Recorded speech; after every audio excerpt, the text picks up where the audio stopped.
បាទបងប្អូននេះខ្ញុំបានមកមើលប្រាសាទតាព្រំនៅឃុំប្រឡាយដែលនៅវត្តឃ្លាំងខ្មោចបាទនេះយើងឃើញប្រាសាទ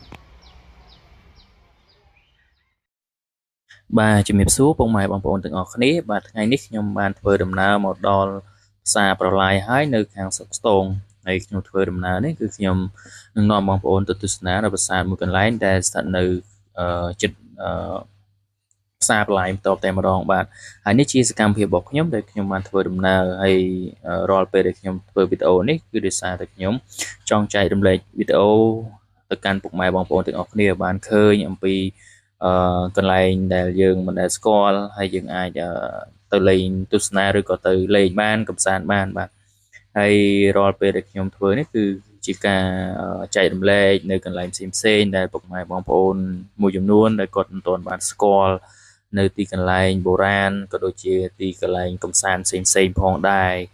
ហើយយើងបានមកដល់ហើយនេះជាច្រកចូលនៃផ្លូវទៅប្រាសាទនោះហើយប្រាសាទហ្នឹងស្ថិតនៅក្នុងភូមិបលាយឃុំបលាយស្រុកស្ទងខេត្តកំពង់ធំហើយទស្សនវិជ្ជាដែលខ្ញុំថតនេះគឺនៅរដូវប្រាំងបាទហើយយើងឃើញថាមិនទាន់មានភ្លៀងមានអីច្រើនទេហើយនេះយើងបានមកដល់ប្រាសាទហើយយើងឃើញថាមានការធ្វើរបងជុំវិញដើម្បីព័ទ្ធការពារនីតួប្រាសាទដោយសារតែ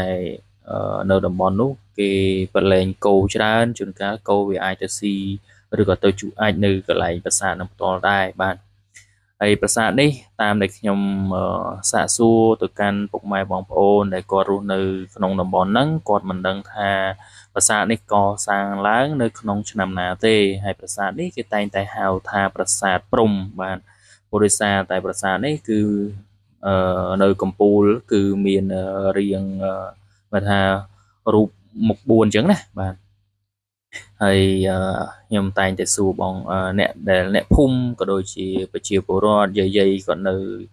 ទីនោះក៏គាត់មិនដឹងថាកសាងឡើងតាំងពីពេលណាដែរព្រោះដោយសារតែគាត់កើតមកគឺគាត់ឃើញមានប្រាសាទនៅនឹងស្រាប់ហើយអ្វីជាក់ស្ដែងខ្ញុំក៏បានស្រាវជ្រាវនៅក្នុង Google ផ្សេងៗក៏បានឃើញអំពីឆ្នាំកសាងនៃប្រាសាទនឹងផងដែរបើសិនជាមានពុកម៉ែបងប្អូនគាត់ដឹងគាត់អាចជួយ comment នៅក្នុងខាងក្រោមវីដេអូរបស់ខ្ញុំទៅដើម្បីឲ្យបងប្អូនផ្សេងៗគាត់បានទស្សនាវីដេអូនេះគាត់អាចនឹងឃើញអំពីនៃការកសាងប្រាសាទនោះផ្ទាល់តែម្ដងបាទហើយវីដេអូរបស់ខ្ញុំអត់មានអីច្រើនទេគ្រាន់តែចង់បង្ហាញពុកម៉ែបងប្អូនឲ្យឃើញអំពីទស្សនវិជ្ជាក៏ដូចជា